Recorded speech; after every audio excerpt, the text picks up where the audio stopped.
All right, you guys survived the election. Are you done celebrating or lamenting and wiping away the tears, depending on who it was you're going for? If you're watching this channel regularly, then you're probably going for the winning party.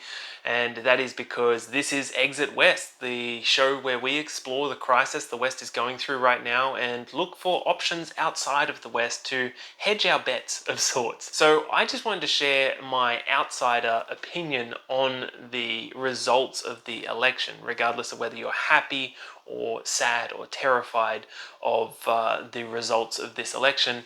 It sends some very clear messages out there to the world. And I think they're really important messages to have a look at. One of them being that the real loser in this election has been mainstream media. I feel like those who have been shocked and surprised by the result of Donald Trump winning have been those who are not on X, formerly known as Twitter.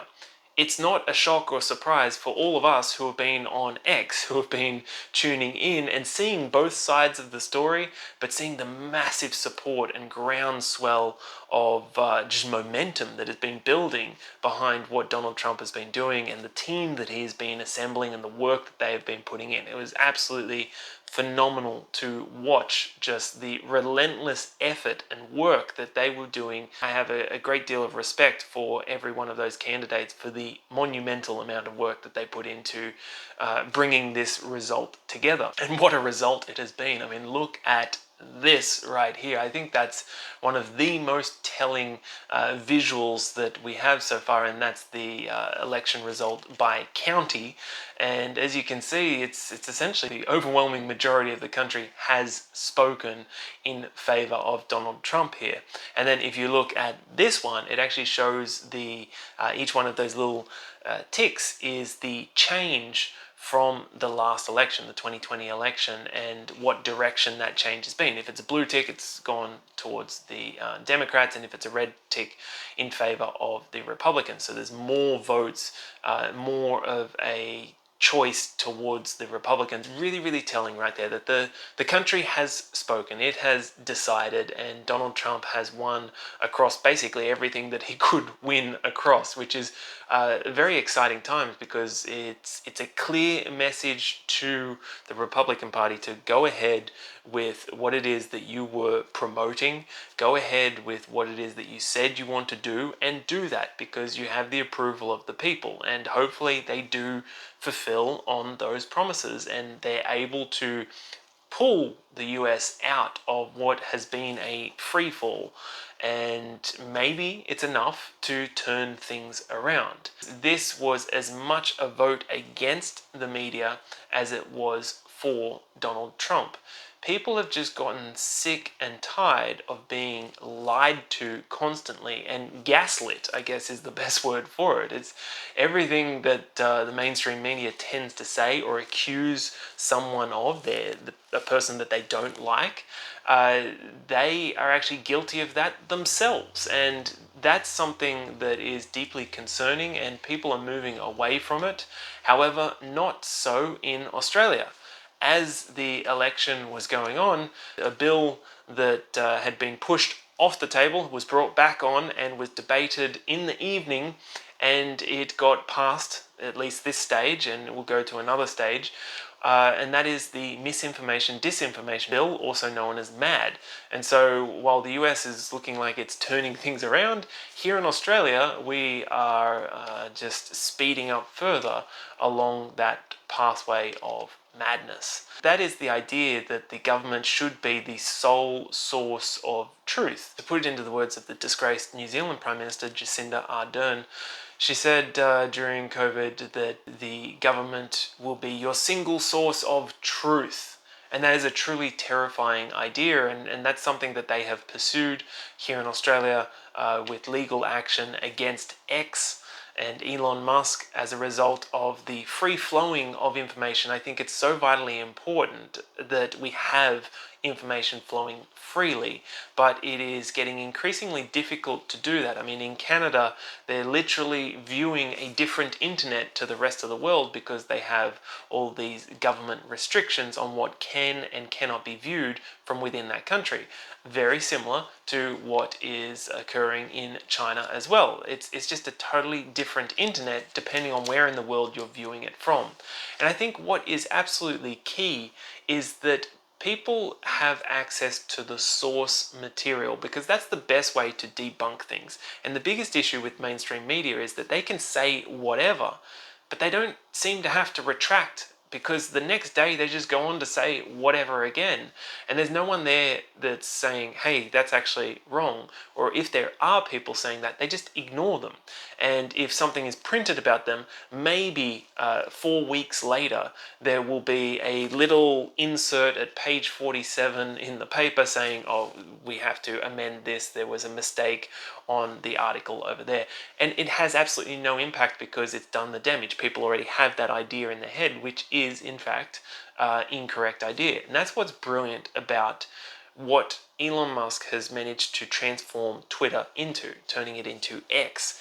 It is this platform where you can gain access to the source. Yes, there's plenty of stuff on there that you just think, oh, that doesn't seem right, that doesn't make sense, and you go into the comments and there's generally someone who is contradicting it straight away, and they may have some actual evidence to contradict that with. And so it's more balanced and it's much faster at doing that. They also have community notes, which is kind of like fact checkers that you find on Facebook, except instead of these organizations that are incentivized to be super woke and totally biased, the community notes is open source, and it's something that is proving to be quite an effective way of actually checking if something is reality or not, by leveraging the combined knowledge of humanity. Because there is an absolute goldmine of specific domain knowledge that is out there, and it's decentralized, and we don't need that one central focal point that to tell us what is true and what isn't true, because we can figure that out for ourselves. However, governments seem to be really not keen on this idea, and that's what this election showcased, is that you see this right here. The media was hell-bent on destroying Donald Trump as much as possible. It was incredibly biased in regards to Kamala Harris. And I believe that is why so many people are shocked by the outcome of this election, because that was their source of information. They didn't get information from anywhere else. Nothing contradicted them. So they thought that Kamala Harris was the popular vote. And it turns out that they were totally wrong, because they were just in an echo chamber. And an echo chamber is a dangerous thing for all of us. We don't ever want to be stuck in something like that. So it's a great idea to have access to something like X, where you can get a variety of different opinions, thoughts, and topics that pop up into your feed that you wouldn't necessarily see if you were just stuck in your own favorite news channel, favorite magazine, favorite newspaper, favorite Facebook groups, whatever it may be, and consuming only that. There's also this fascinating graph here that shows the perception within European countries of who they predict to win the election. And overwhelmingly in the orange, they believe that Kamala Harris will win the election. And then in the blue, you see those who believe Donald Trump will win the election. Interestingly, when you overlap it with this here, which is showing the overall trust in the mainstream media, and not surprisingly, the countries that have the highest levels of trust in the media are also those who believe that Kamala Harris has the highest chance of becoming the next president. That's because they're consuming something that is 100% biased. No longer is it just fairly sharing the facts, sharing the information for you without too much bias in either direction, allowing you to make up your own mind. Those days are long gone. It is a propaganda tool. And we think of countries like Russia as having propaganda tools, and they probably do. We think of places like China having propaganda tools, and they probably do. I would say almost every single country in the world does. But we don't think of the Western media so much as having, or as being, a propaganda tool, and yet it clearly is. And this election has demonstrated that the gig is up. People no longer tolerate this.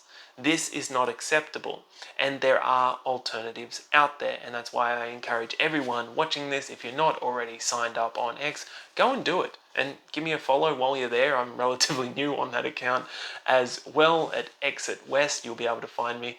But it's something that I think really has the power to liberate the world largely, and I think Elon Musk purchasing that was a turning point for this very tumultuous time that we find ourselves in, because now we have at least one pathway to gain some sense of reality. That is all for today, guys. Keep in mind, there are no perfect places out there, just like there are no perfect people. However, I do believe that there could be somewhere that is perfectly suited for you. Let's find that together. Hit the subscribe button if you want to check out what options are available outside of the West, so that you've got that plan B tucked away in case they do succeed in assassinating this man who just got into power and the shit hits the fan.